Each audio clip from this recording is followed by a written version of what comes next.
Okay. Yeah. So Nick, catch us up. Give us the scoop. What's going on right now? Give us everybody the intro. What's happening? Chin's never been here. Casey's never been That's here. good. That's good producing. All right, this is our first episode. Well, I guess we don't even have the full crew because Kevin is gone. Kevin has to work. We miss you, Kev. We're recording on Friday. Normally record on Tuesdays. Casey and Chin back from Austin. They've been setting up the studio. Chin goes back to Austin this weekend. Really sad. Hate laying it out there for you. Just what your life is now. But I thought you meant it was like sad that he was leaving it. You just mean it's sad. That's my drink. So. Whatever. Gold jacket, green jacket, who gives a shit? But we're in the new studio. It's a work in progress. I'm overwhelmed. Are you? Well, kind of. Like Why? there's all these things I want to do, and I have to do all this stuff. There's all this stuff I have to do before it, and I can't get to the stuff I want to do. I want to cut clips for After Hour. Right. I want to make my stream better. I want to research and put out content on my another MMA podcast channel, which is now 1,000 subscribers, monetized on that bitch. But yeah, I just can't get to it, and It's just because it's the transitional period, and once this stuff all gets dialed in, then you'll have, the time to focus on the things that you want to prioritize. Don't worry about it. I mean, if the more you fight it, the more it's just going to give you anxiety. But if you just say, look, this is the process. I understand you kind of triage the situation. Like, what's the most pressing stuff? Obviously, that's prioritize and execute. Exactly. Jocko Yeah. Willink. Oh, see, so I'm like a tiny little mini Jocko, and I didn't even know it. Yeah, you'll be fine. This stuff be a couple weeks, and then it'll be back into a routine and a smooth flow, and then you can dedicate your time to Sorry, I'm getting over being sick. The things that you want to address, like clips, like a your huge streams. issue that has just like caused like frustration, and it's like constantly there, has been my screen's been broken on my MacBook. And so for a while I had that extra monitor, and if I try to work on a car or a plane, that would constantly fall down, and every time that happens it just chips away at my nerves. Oh, dude, we're driving home. He's got his laptop with the screen up against his screen, and it's just like every time I go over a bump, it's just flap, loud slaps, and then he just like slides it up without even like no expression. Yeah. But I could tell it's like annoying. He does it very like. Yeah. And when I see that, it happened like 9 times in like 10 seconds. I have to be like avoiding every like little thing. Don't swerve too hard. I'm like, I feel responsible for your screen. I appreciate that, but you weren't responsible. But that is just a thing that's been like needling me, and I finally took it in on Tuesday. Had a pretty eventful trip to the Apple Store, and it's fixed, so I can pick it up tonight. And I think that'll really help things, because like just that, like one of my big advantages of not having a car is either Uber or I'm in the car with someone, and that's when I work time, yeah. And when then I haven't been able to, and it's just Yeah, I hear you. yeah. Yeah. And like if you're editing specifically, like for me, editing's all about like momentum and like flow, and anything that like anything that like breaks that flow is very frustrating. And there's just a stutter start to start, because I'm like, okay, I got my laptop, got to plug in this extra monitor. Just since I brought it in on Tuesday, I've had this past weekend's MacBook Studio, and man, I want to it's MacBook or Mac Studio, Mac Studio. Yeah. God, I want one of those. I have one. I love it so much. They have so many ports for streaming. Oh man, I got every monitor. I got the Black Magic. I got other stuff that I don't need probably. Yeah, it's Port Central. I love it's the Port Authority. Yeah, that's what they should call it. Yeah. The Apple Port Authority. Yeah. Oh God. Time for Chin to take his fucking geriatric meds. Why don't you have one of those things that Monday, Tuesday, Wednesday.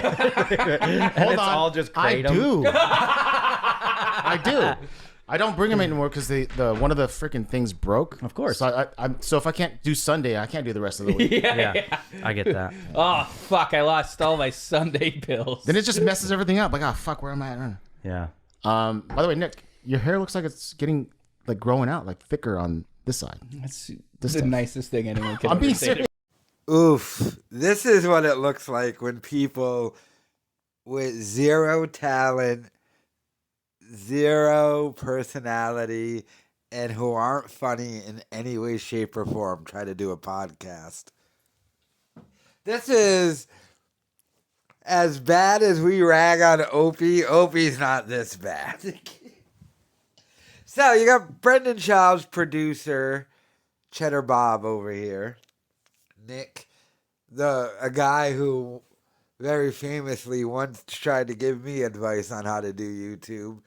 Oof. Exposing the fact that Brendan Schaub can't pay his guys to fix their equipment to do the clips for his show. And he doesn't even pay this guy enough money to have a car. He can't even have a car. He can't afford a car. And he has to, because I do the same thing with my laptop.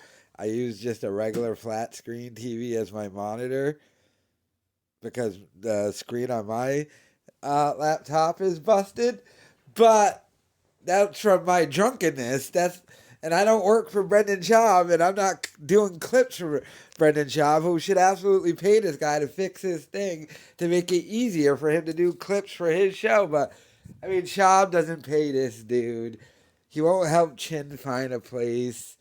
I mean, one of the reasons why, and I realize there's a little discussion on the Fighter and the Kid subreddit of how much money does Brendan Schaub actually have, and they're debating, is it really all his dad floating it? That has a lot to do with it. But I think another thing is that, yes, Brendan Schaub doesn't make any money from his podcast now, and he pays to do this. However, one of the things keeping Schaub afloat is that he pays his staff literally nothing. And you have to remember, most of these guys, like Chin's a rich kid, or his family's got money. I know his brother does or something. But, like, he pays these people, like, almost literally nothing. They get paid in experience and opportunity. The opportunity to say they're the producer of the Fighter and the Kid subreddit. And hell, he'll let you have your own podcast, the Afterpod. You can blow up doing that. Are you? Could you? You didn't. Because you stink. But he pays these guys practically nothing. But I didn't know it was so bad to where, like, their equipment is busted and they're trying to edit his stupid show. And my God, do you know the amount of editing that has to go on when Stupid is doing a show? How much stuff they have to edit out. Him picking his nose, picking his ass, spitting his little dip pouches into the water bottle. Him babbling incessantly with his CTE. I mean, my God, the amount of editing that they have to do. And he pays them like nothing, but won't even fix their equipment. Like, come on, Schaub. Step it up and pay your guys. I mean, look at him. He's Cheddar Bob. I know he wants to be known as MC Bob, but he's still Cheddar Bob. He shot himself. Look a brother up. He stopped following B-Rabbit, and he went to work for you. At least fix his damn MacBook thing. Apparently he did get it fixed, though. But the fact that it was an issue, the fact that Schaub pays these guys literally nothing, probably. Truly sad. A sad state of affairs. And you can tell this guy gets paid nothing because I think he's one of the guys who's not making the move.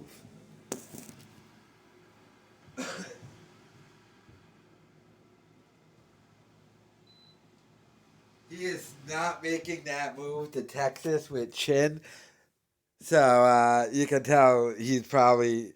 Schaub was just like, look, Cheddar Bob, you're going to have to stay over here at 8 Mile. Can't pay you anymore, so you can't really move. Only the guys with rich parents can. But, yeah, let me know your thoughts in the comments.